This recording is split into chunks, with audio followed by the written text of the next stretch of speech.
Welcome to Ignite Success. I'm your host, Snowden McFall, professional speaker, six-time author, and coach. And with me today is Kaitlyn Chana from Canopy Cove. Welcome, Kaitlyn. Thank you, Snowden, for having me. So tell us about the work of Canopy Cove and what your passion for mental illness is. Yeah, so eating disorders affected me when I was a young girl.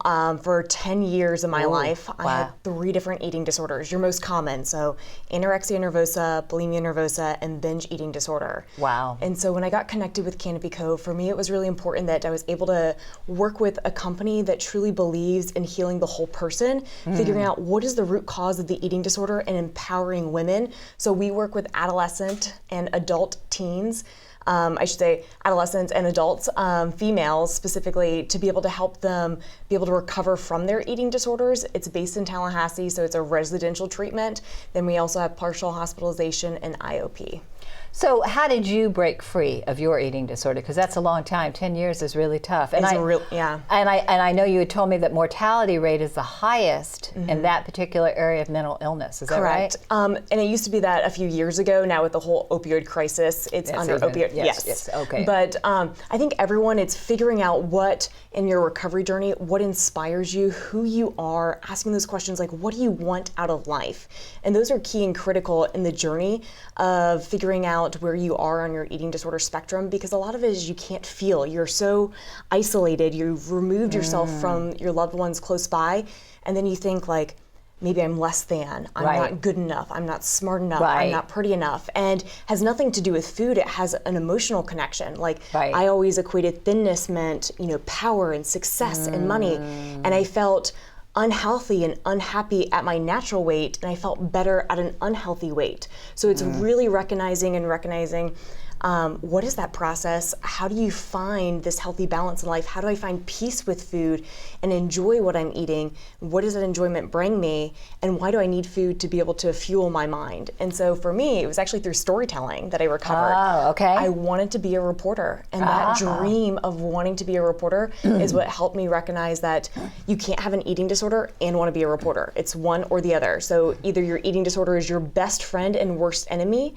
or it's something that's going to consume your life and it's going to take your life because, it is a life-threatening illness. So did you get therapy and help for it? Is that part of how you got through it? Yeah, so I was very fortunate. My family was able to put a team around me. So I not only had like a registered dietitian, I also had a psychiatrist, I had a therapist, I had a medical doctor. So we built a team to kind of surround me and do individualized care, which is what we do at Canopy Cove. Wonderful. And for me, that was what was necessary to kind of get me into the moving momentum of like, okay, I can be able to take 2 steps forward. I can try to interact and engage with food. And when I felt uncomfortable, I had someone to turn to and say, well, what does this mean?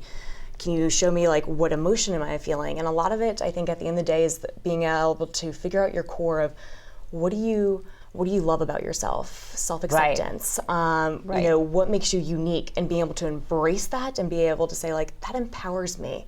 That is what makes me Kaitlyn Chana. Well, and I think that that's such an important piece for today's youth. One of the things that's concerned me, I just have written my 7th book on women and burnout, and young girls and women compare themselves so harshly on social media, and it's a really sad thing. Are you seeing a connection there between that and eating disorders? I see a lot of talk about it on social media, and I think the best way of how do we facilitate is engaging with culture. So when you engage and lean in with culture, so you're providing messages of hope and inspiration and positive body image, then you're kind of hoping to eradicate the topic of like, well, these types of behaviors, bad behaviors, you kind of are able to help kind of shine a light on the good and not the bad, and removing that from the scenario.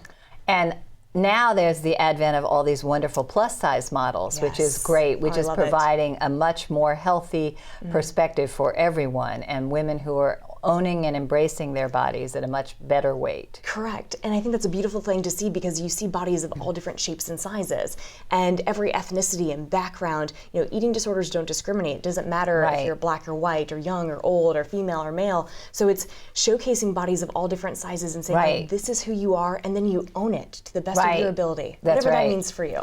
I remember I lived in Jamaica and taught school there when I was very young. And my girlfriend, who was a native Jamaican, and she was kind of pear-shaped, a little bit heavy, but incredibly beautiful and bright and talented.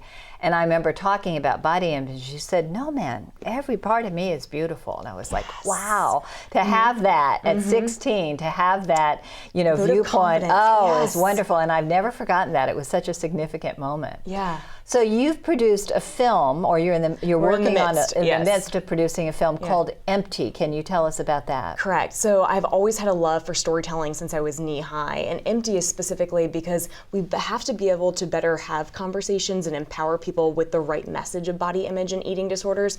And for us, we really felt like a film would be, a narrative film on eating disorders would be able to empower and leverage that conversation in the classrooms in the right direction. So our nonprofit, so Real Stories, Real People, is creating the film entitled Empty, specifically about eating disorders that will be embedded into classrooms nationwide. And so it's a 5-year project. We're at the very beginning of it. Oh, how We've written the exciting. script. We've had physicians and clinicians be able to review the script. And now it's leading us in the right direction of like, okay, now we're building out the curriculum. What will the curriculum look like? How does it meet with Common Core standards? What are those benchmarks? And then being able to kind of disseminate, okay, well, what do we need to be able to ensure that we get the right actors involved, the right producers and directors, the shooting component, and then before we implement it into the school systems. That's wonderful. Yeah. So, and I know you have a big event in November coming up. Yes, it's called the Bold Goal Initiative. It's through Humana. So Humana's Bold Goal Initiative is all about social determinants of health. And when we talk about eating disorders or talk about mental health in general, the space is really important that we recognize that every community has different needs, and it's really dependent upon your zip code. And so there, Humana has been gracious enough to allow me to moderate the event.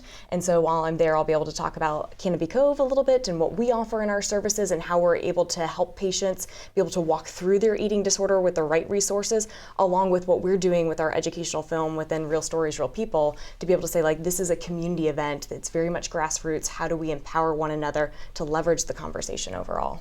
Well, thank you so much for all your great work, Kaitlyn. We so appreciate it, and thanks for everything that you're doing. Oh, thank you. It's been a pleasure.